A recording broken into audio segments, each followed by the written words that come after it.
unemployment's near an all-time low, which actually statistically is true. And they kind of nod and go, yeah, it's all good. And then reality is the stuff that hits you in the head like a 2x4. The propaganda is positive. We can talk about that in a little more detail. The reality is harsh, and reality wins. There's a very good book on this by Robert Shiller, Nobel Prize-winning economist at Yale University. I'm not a huge fan of your garden variety PhD economists, but there are some good ones out there, and he's one of them.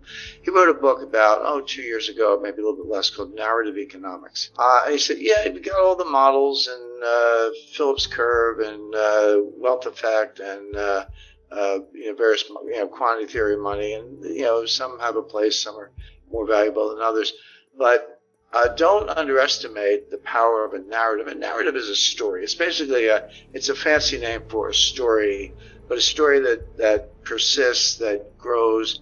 And interestingly, in epidemiology, of course, we've just come through a pandemic. There's a model called the SEIR model that stands for susceptible. Are you susceptible to a virus? E for exposed. Are you exposed to it? I, are you infected? Did you get it? And R, did you recover?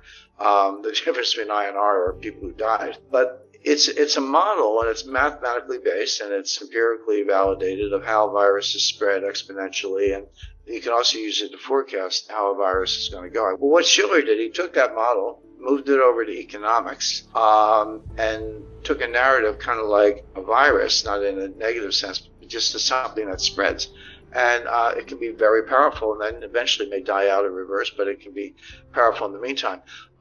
That much I knew, but what I learned from the book that I hadn't really thought about is that narratives don't have to be true.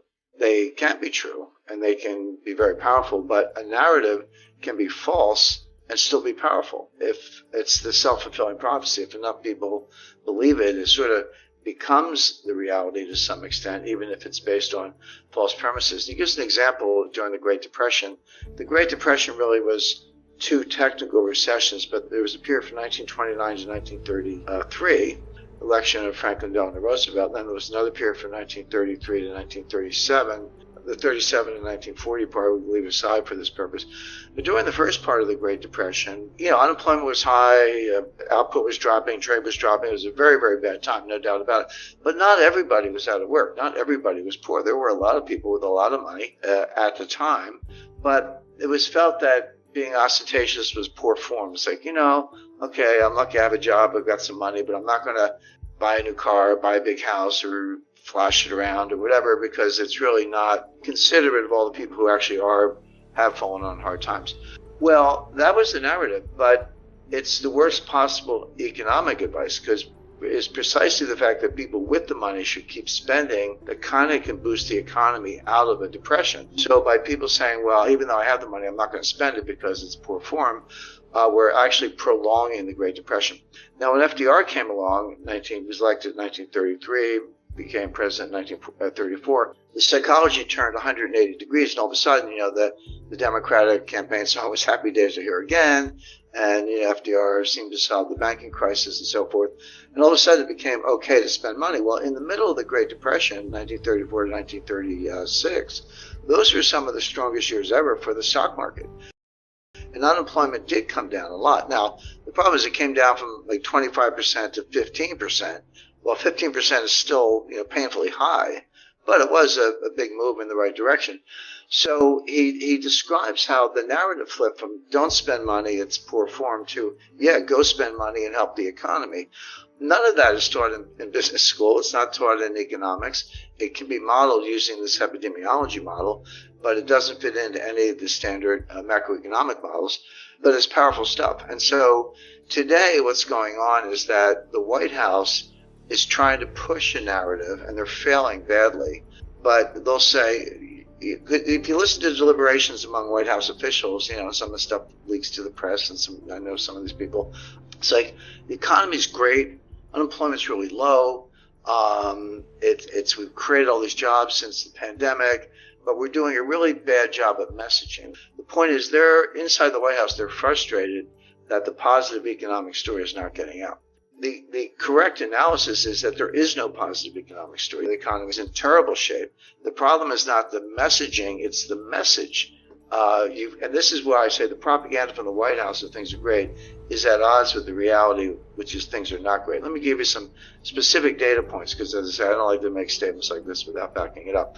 Number one, the inflation was going up long before the war in Ukraine started. So if everything was great until February 27th, and then Russia invades, and then all of a sudden the inflation goes up. All right, let's talk about it. But that's not true. This inflation goes back to late 2021. It was persistent in the fall. We all remember the Fed and the Treasury saying transitory, transitory, transitory. And then finally, I think Jay Powell was testifying before Congress. He said, it's time to retire the word transitory. So that was his way of throwing in the towel. And Janet Yellen admitted she was mistaken also. So it predates the war, number one. Number two, energy prices are going up because there's a war with Russia. Well, I wonder why that is. Well, the reason is not because Putin invaded Ukraine, it's because the U.S. counterattacked with financial sanctions. Now, bear in mind, go back to January 21st, 2021, when Biden was sworn in as president, and then went back to the White House. What was the first thing he did? He closed the Keystone XL pipeline. This is a pipeline that would bring oil from Alberta, Canada, into the United States, where it would connect at a hub. I believe it's in Kansas, but somewhere in the central United States. And then the hub distributes it to the entire country.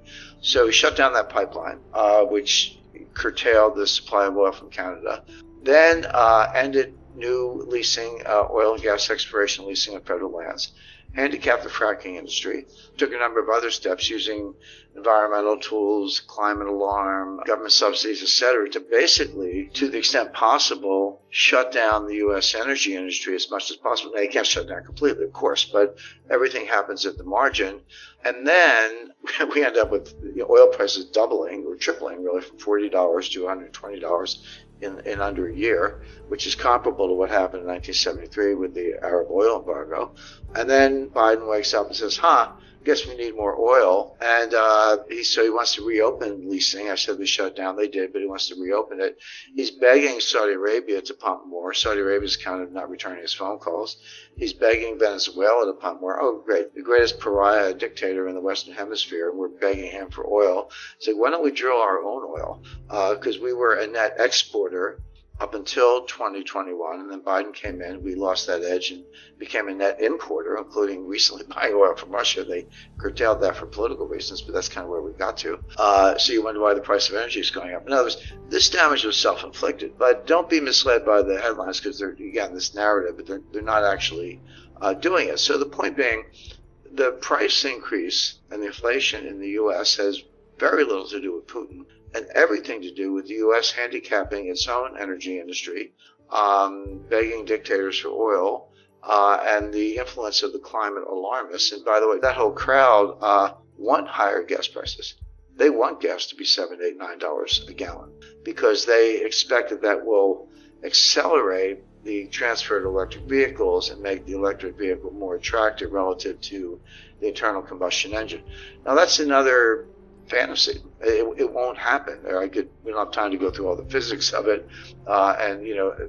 Output of energy by weight, gasoline compared to batteries, and the pollution of batteries, and the fact that we don't have the charging stations. Even if we did, where's that electricity?